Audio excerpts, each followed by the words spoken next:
누가복음 4장 31절에서 37절의 말씀을 보도록 하겠습니다. 오늘 이 말씀을 가지고 주의 말씀을 사랑합시다, 주의 말씀을 사랑합시다 라는 제목으로 같이 은혜를 나누기로 합니다. 예수님께서 갈릴리 나사렛을 떠나서 갈릴리 지방 또 다른 동네인 가버나움으로 가십니다. 가버나움은 갈릴리 호수에 있는 해변 도시입니다. 그 당시 갈릴리 지방에서 가장 번창하던 도시 중에 하나였습니다. 가버나움에서 예수님이 늘 하시던 대로 회당에 가서 가르치시죠. 이때 말씀의 권위가 나타납니다. 듣는 사람들이 다 그 말씀의 권위에 놀라게 됩니다. 예수님의 말씀의 권세는 귀신들에게도 나타나게 되죠. 회당 안에 더러운 귀신 들린 사람이 있었습니다. 더러운 귀신이 예수님께 굴복하죠. 왜요? 예수님이 누구신가를 알기 때문인 걸. 그 말씀을 하시는 이가 누구신가를 알기 때문에 굴복하는 것입니다. 34절의 말씀을 보게 되면 이 귀신이 이렇게 말하죠. 이 나사렛 예수여, 우리가 당신과 무슨 상관이 있나이까? 우리를 멸하러 왔나이까? 나는 당신이 누구인 줄을 아노니. 예수님이 누구신 줄을 안다는 거예요. 이는 하나님의 거룩한 자니이다. 예수님이 하나님의 거룩한 자이심을 이 귀신이 알고 있다라고 말하고 있습니다. 그리고 예수님께서 오신 목적도 알죠. 예수님이 오신 목적이 무엇입니까? 귀신을 멸하러, 사탄을 멸하러, 악한 세력을 멸하러 오셨다라는 것도 분명히 알고 있어요. 지금 이 시간에도 예수님께서 자신을 멸하실 것을, 자신을 쫓아내실 것을 알고 있다라고 이야기를 하고 있습니다. 그러나 예수님을 가장 잘 알고 있다라고 예수님께서 30여 년 동안 살았던 이 갈릴리 나사렛 사람들은 어떻습니까? 예수님을 하나님의 거룩한 사람으로 인정하지 않았죠. 오히려 배척하고 산 낭떠러지에서 밀어 떨어뜨려 죽이려고 하였습니다. 예수님의 말씀의 권세는 사람들을 놀라게 할 뿐만 아니라 오히려 귀신을 쫓아내는 능력으로 나타났습니다. 36절의 말씀을 보게 되면 다 놀라 서로 말하여 이르되 이 어찌된 말씀인고 권위와 능력으로 더러운 귀신을 명하며 나가는도다 라고 말하고 있습니다. 이 회당에 있었던 사람들이 인정하는 것이 무엇입니까? 예수님의 말씀의 권세를 인정하는 거예요. 예수님의 말씀의 권세와 능력이 더러운 귀신도 쫓아내는 능력의 말씀이라는 것을 인정하고 있는 것입니다. 이것은 영적인 대적이었던 귀신도 인정하고 있는 것을 알 수 있습니다. 예수님의 말씀은 사람을 변화시킵니다. 예수님의 말씀은 죽은 자를 살리는 능력이 있습니다. 예수님은 병든 몸을 치료하는 능력이 있습니다. 예수님은 귀신에 사로잡힌 자에게 자유케 하는 능력이 있는 줄 믿습니다. 저와 여러분은 예수님의 말씀의 능력을 인정하시는지요? 예수님의 말씀을 인정하며 그 말씀을 받아들이는지요? 예수님의 말씀의 권세를 인정하는 사람이 예수님께 기꺼이 순종하는 것입니다. 예수님께 대한 순종은 예수님이 누구신가를 아는 거예요.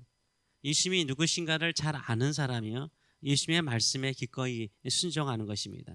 고향 나사렛 사람은 자기들의 인간적인 생각으로 예수님을 알았기 때문에 예수님을 배척하고 죽이려고 하였습니다. 그러나 가버나움에서는 오히려 귀신 들린 사람이 예수님이 누구신가를 알기 때문에, 하나님의 아들이신 것을 알기 때문에, 예수님께서 이 땅에 인간의 몸을 입고 오신 목적의 귀신들을 멸하고 하나님의 백성들을 구원하시고자 하는 그 목적을 알기 때문에 귀신들은 두려워하고 떨었습니다. 예수님을 잘 안다라고 생각하는 사람들은 의외로 예수님을 배척하고요, 예수님의 대적인 마귀와 귀신도요, 예수님을 두려워하죠. 예수님의 말씀에 무서워서 그들이 도망가는 것을 볼 수 있습니다. 예수님은 말씀으로 그 권세와 능력을 가장 먼저 보이셨습니다. 말씀의 권세가 회당에 있는 사람들의 마음속에 놀라움을 주었습니다. 그리고 난 다음에 그 말씀의 권세를 가지고 귀신 들린 사람에게서 귀신을 쫓아내셨습니다. 무엇이 먼저였습니까? 기적보다 말씀이 우선이었습니다. 안식일마다 회당에 들어가서 예수님이 하신 것은 무엇이었습니까? 말씀을 가르치는 것이었어요. 갈릴리 나사렛에 가셔서도요, 회당에 들어가서 말씀을 가르치셨습니다. 가버나움에 오셔서 회당에 들어가서 말씀을 가르치셨습니다. 사람들은 예수님의 말씀의 권세와 능력에 놀라고 은혜를 받았습니다. 단순한 지식이 아니라, 바리새인이나 랍비가 가르치는 지식이 아니라 그 말씀의 권세를 느꼈어요. 권위를 느꼈다라고 말하고 있습니다.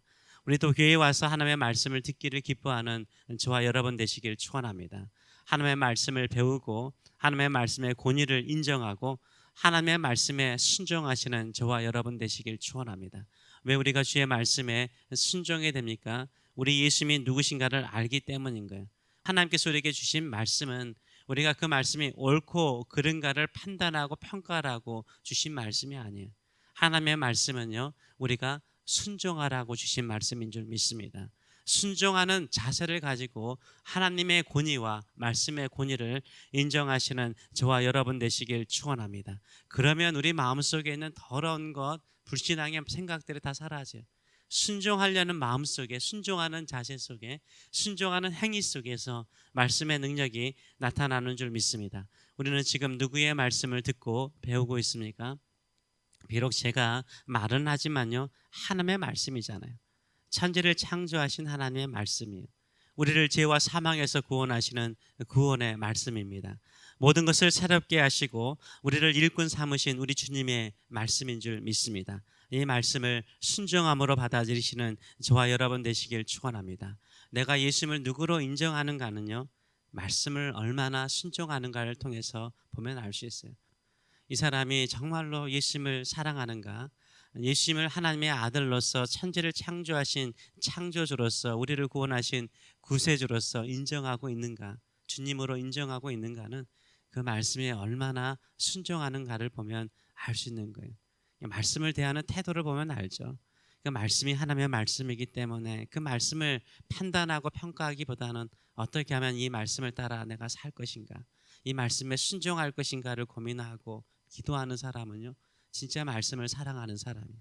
그 말씀을 사랑하는 사람에게는 하나님의 말씀의 권세와 능력이 나타나요. 삶을 새롭게 하고 새로운 인생을 만들어 주시는 줄 믿습니다. 주의 말씀을 하나님의 말씀으로 받아들이시는 저와 여러분 되시길 축원합니다. 사도 바울은 설교에 능한 사람이 아니었습니다. 외모도 그렇게 잘생긴 얼굴은 아니었던 것으로 보여주고 있습니다. 또 언변이 좋은 분도 아니었어요. 졸았던 사람도 있었죠. 그렇게 말을 잘하는 사람은 아니었지만 말에는 권세가 있었어요. 예수님처럼 말에는 권세가 있었어요. 말씀에 권세가 있어서 에베소에 있을 때 말씀을 가르치죠. 2년 동안 가르치잖아요. 그 말씀에 권세가 있어가지고 그 당시에 점을 많이 쳤던 그 문화 속에 점쟁이들이 예수님을 믿게 되었어요. 믿고 나니까 점을 쳤던 모든 책들이 헛것이 되잖아요. 그것을 다 모았어요. 수백만 불 된 거죠. 그걸 다 불태워버렸어요. 말씀의 권세가 있으니까요, 그들의 인생을 바꿔버렸어요. 그들이 소중히 여겼던 책들도 다 불태워버리는 능력이 나타났습니다. 이것을 정리하기를 사도행전 19장 20절 말씀은 이렇게 정리하죠. 이와 같이 주의 말씀이 힘이 있어 흥왕하여 세력을 얻었다라고 말하고 있어요. 주의 말씀에 순종하는 자들이 많아졌다라고 말하고 있어요. 이 시대에 얼마나 사람들이 하나님의 말씀을 조롱하고 무시합니까? 세상 사람이 그러면 그냥 그렇다라고 생각하는데요, 교회를 다니는 분들도 성경 말씀을 경건하게 받아들이지 않아요. 그 말씀은 그대로 순종하려고 하는 자세가 부족하는 것을 보게 됩니다. 주의 말씀에 순종합시다. 그 말씀을 사랑합시다. 주의 말씀이 힘이 있어 흥왕하여서 세력을 얻어서 이 땅에 수많은 사람들이 주의 말씀에 굴복하며 주께로 돌아오는 그날이 속히 올 수 있도록 기도하시는 저와 여러분 되시길 축원합니다. 기도하겠습니다. 살아계신 하나님 아버지, 은혜를 감사드립니다. 오늘도 주의 말씀 앞에 우리가 있습니다. 주의 말씀에 순종하기를 원합니다. 오늘도 우리의 마음속에 있는 더러운 생각이나 불신앙의 마음이나 너 삶의 근심이나 걱정이나 염려들 주께 맡기며 살겠습니다. 주께 맡기며 주님만 바라보고 살겠습니다. 이런 심령 위에 말씀의 권위와 능력이 나타나서 창조의 역사가 일어나게 하여 주시고 평강을 더하는 은총이 임하게 하여 주시고 몸의 질병도 떠나가게 하여 주시고 마음의 근심도 사라지게 하여 주시고 우리 마음속에 끊임없이 유혹하고 시험하여 있던 악한 영들도 떠나가게 하여 주시고 오직 성령의 능력을 따라서 말씀이 흥황하고 힘이 있어 세력을 얻어서 주의 말씀에 순종하는 자들의 주께로 돌아오는 놀라운 역사 일어날 수 있도록 은혜 도하여 주시옵소서. 새벽을 깨우는 주의 사랑하는 백성들에게 말씀의 꿀맛을 느끼며 그 말씀의 능력을 경험하며 그 말씀에 순종할 때마다 홍해 바다가 갈라지듯이 요단강이 갈라지듯이 하나님의 능력을 경험하는 삶이 될 수 있도록 축복하여 주시옵소서. 감사드리며 예수님의 이름으로 기도하옵나이다. 아멘.